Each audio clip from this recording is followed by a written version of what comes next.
Assalamualaikum warahmatullahi wabarakatuh. Alhamdulillahi wa kafa wa salatu wassalamu ala al-habibil mustafa wa ala alihi wa ashabihi ahli tuqa wal wafa. Subhanaka la ilma lana illa ma 'allamtana innaka antal alimul hakim. Allahumma iftah lana futuhal arifin waj'al amalana khalisatan wajhikal karim. Warhamna ya arhamar rahimin rahmatan min indik rahmatan tunih bi rahmatika amma siwak amma ba'd. Pada video kali ini kami akan melanjutkan ngaji kitab Safinatun Najah, kitab karangan Syekh Salim bin Syamir Al-Hadrami. Kitab ini menjelaskan tentang ilmu fikih mazhab Imam Syafi'i. Langsung saja kita mulai. Bismillahirrahmanirrahim. Qala musannifu rahimallahu taala wa nafa'na bihi wa bi ulumi fid dharain amin amin ya rabbal alamin. Faslun fi syuruti jawazi jam'i taqdimi. Aihada utawi iki ku ana fasal suwiji fi syuruti jawazi jam'i taqdimi kang tetep ing dalem jelasno pira-pira syarat wenange jamak takdim. Pada fasal kali ini kita akan membahas syarat-syarat diperbolehkannya seseorang melakukan jamak takdim. Jamak itu artinya mengumpulkan sholat yang bisa dikumpulkan itu seperti sholat duhur asyar atau sholat maghrib isya. Ya. Takdim itu mendahulukan. Jadi jam'u takdim duhur sama asyar dikumpulkan. Takdim jadi sholat yang kedua yakni sholat asyar dilakukan di waktunya sholat duhur. Jamak takhir sholat duhur dikerjakan di waktu sholat asyar. Ya, seperti itu. Berhubung ini adalah jamak takdim, yakni mendahulukan, yakni sholat yang kedua dikerjakan di waktunya sholat yang pertama. Surutu jam'i taqdimi utawi pira-pira syarate jamak takdim arbaatun iku ana papat. Al-bada'atu iku miwiti bil ula kelawan salat sing pertama. Wa niyatul jam'i lan iku niat ngumpulna fiha ing dalem ulah. Wal mualatu lan iku nuli-nuli bainahuma ing dalem antarane ula wa tsaniyah. Utawa bainahuma ing dalem antarane salaten. Wadawamul udri lan iku langgenge udur. Syarat seseorang diperbolehkan melakukan jamak takdim itu ada 4. Yang pertama adalah al-bada'atu bil ula, yakni orang tersebut yang mau melakukan jamak takdim memulai sholatnya dengan sholat yang pertama. Ibarat kata duhur sama asar, duhur itu adalah sholat yang pertama. Terus yang nomor 2 adalah sholat asar. Nah, orang yang melakukan jamak takdim ini ketika mau mulai sholat, dia harus memulai sholat duhur terlebih dahulu. Kenapa? Li'annal waqta laha wa tsaniyatu tabaun falau sholat al-asra qabla duhri awil isya qabla al-maghrib lam yashiha li'anna tabi'a la yataqaddamu ala majbu'i.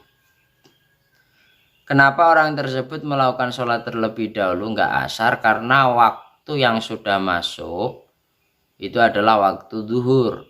Sedangkan asar itu mengikuti duhur.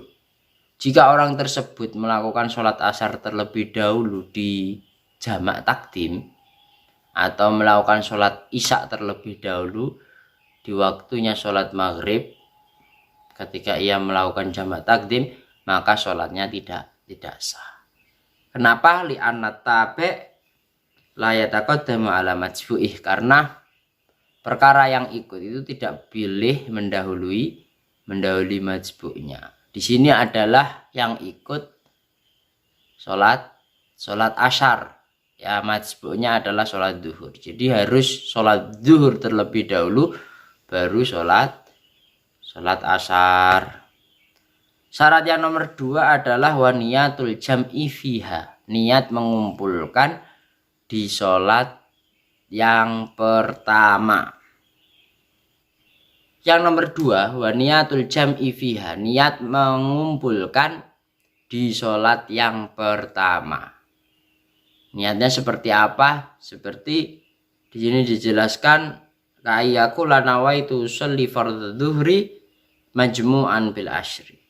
Nawaitu usolli fardhu dhuhri majmu'an bil ashri.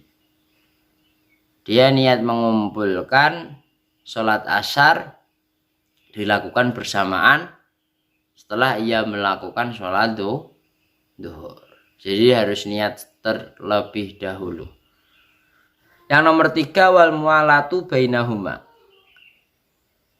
Pengerjaan antara sholat duhur sama sholat asar yang dilakukan jamak takdim itu dilakukan secara terus-menerus tanpa adanya pemisah.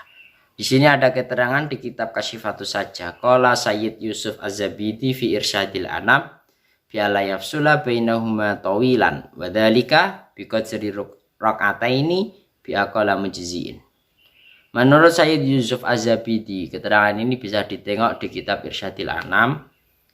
Biala yafsula bainahuma tawilan. Ketika orang tersebut melakukan jamak takdim antara sholat duhur sama sholat asar, pengerjaannya tidak boleh ada pemisah yang panjang. Pemisah yang panjang itu kadarnya berapa lama? Di sini dijelaskan dengan kadar 2 rakaat yang dikerjakan secara sesingkat-singkatnya, tanda kutip, yang gerakan tersebut sudah cukup. Ya.